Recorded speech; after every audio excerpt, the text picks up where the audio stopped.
तो दोस्तों Sonata software ने अपने क्वार्टर 2 के नंबर को डिस्क्लोज कर दिया है। तो चलिए देखते हैं क्या है क्वार्टर 2 के अंदर। डाटाबेस के लिए यहाँ पे लाख्स में दिया गया है। मैं आपको ग्रोस में कन्वर्ट करके समझाता हूँ कैसे क्या हुआ है। तो देखिए पिछले क्वार्टर की बात करें तो पिछले क्वार्टर में कंपनी ने 2527 करोड़ के आसपास का रिवेन्यू जनरेट किया। तो ऑपरेशन के थ्रू पिछले साल देखें तो 1912 करोड़, जबकि अभी देखें तो बढ़ के 2169 करोड़ कंपनी का जो रिवेन्यू है वो आपको जाता हुआ देखने को मिल रहा है। तो साल से साल देखें तो साल से साल कंपनी के रिवेन्यू के अंदर एक अच्छी खासी तेजी आपको देखने को मिल रही है। लगभग बोल सकते हैं आप 13% के आसपास का जंप है कंपनी के रिवेन्यू के अंदर साल दर साल।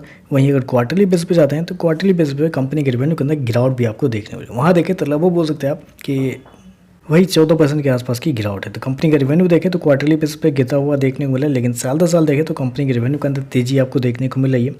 कंपनी ने शो कितना किया, 2169 करोड़ के आसपास के रेवेन्यू कंपनी ने इस क्वार्टर में शो किया, जबकि मार्केट का अनुमान था 2190 करोड़ के आसपास। आप कह सकते हैं जितना मार्केट का अनुमान था उसके आसपास ही कंपनी का रेवेन्यू आपको आता हुआ देखने को मिल रहा है। खर्चे की बात करते हैं तो देखिए पिछले क्वार्टर में 2404 करोड़ खर्च किए थे, पिछले साल 1769 करोड़, जबकि अभी देखें तो कंपनी खर्चे 2044 करोड़ के आसपास आपको देखने को मिला। तो खर्चे भी देखें तो खर्चे भी कंपनी के थोड़े से ज़्यादा इस क्वार्टर में आपको देखने को मिले कंपेयर टू पिछले साल और पिछले क्वार्टर।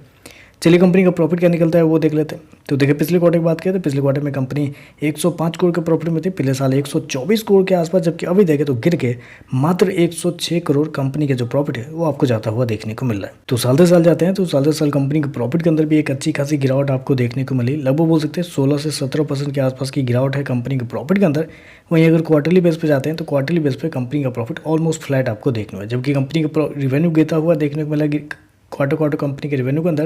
लेकिन यहाँ पे देखें तो कंपनी का प्रॉफिट क्वार्टरली बेस पे ऑलमोस्ट फ्लैट आपको देखने को मिला है। कंपनी ने शो किया 106 करोड़ के आसपास का प्रॉफिट, जबकि मार्केट का अनुमान भी था लगभग 108 करोड़ के आसपास। तो आप कह सकते हैं जितना मार्केट का अनुमान था उसके आसपास ही आपको देखने को मिल रहा है। शायद मार्केट को पहले से ही पता था कि कंपनी के प्रॉफिट के अंदर गिरावट आपको देखने को मिलेगी। चलिए कंपनी का ईपीएस क्या है वो देखते हैं। पिछले क्वार्टर में 3.81, पिछले साल देखें तो 4.48, अभी देखें तो 3.84 के आसपास आपको देखने को मिल रहा है। तो ओवरऑल अगर नंबर को मैं समराइज को देखिए, अगर मार्केट के एस्टीमेट को हटा के देखते हैं तो कंपनी के नंबर कमजोर है। क्यों कमजोर है? क्योंकि साल दर साल कंपनी का रेवेन्यू बढ़ा है, और रेवेन्यू बढ़ रहा है तो ऐसे में कंपनी का प्रॉफिट भी बढ़ना चाहिए। लेकिन यहाँ पे देखें तो साल दर साल कंपनी का प्रॉफिट उल्टा गिरता हुआ देखने को मिला। इसका मतलब है कि कंपनी की जो मार्जिन है वो बुरी तरीके से इस क्वार्टर में आपको गिरते हुए देखने को मिले। लेकिन जब मार्केट के एस्टीमेट के हिसाब से देखते हैं तो जितना मार्केट का अनुमान था कंपनी के रेवेन्यू को लेकर एग्जैक्टली उतना ही आता हुआ देखने को मिला। प्रॉफिट भी देखें तो मार्केट का जितना अनुमान था उतना ही आपको देखना होता है। इनलाइन रेवेन्यू और प्रॉफिट आपको देखने को मार्केट के एस्टीमेट के हिसाब से। अब बाकी देखें तो नंबर थोड़े से कमजोर है क्योंकि रेवेन्यू बढ़ा है लेकिन प्रॉफिट आपको गिरता हुआ देखने को मिल रहा है। तो चलिए बस आज के लिए बस इतना है। वीडियो पसंद आए तो लाइक कीजिएगा, साथ में साथ चैनल को सब्सक्राइब जो कीजिएगा। धन्यवाद।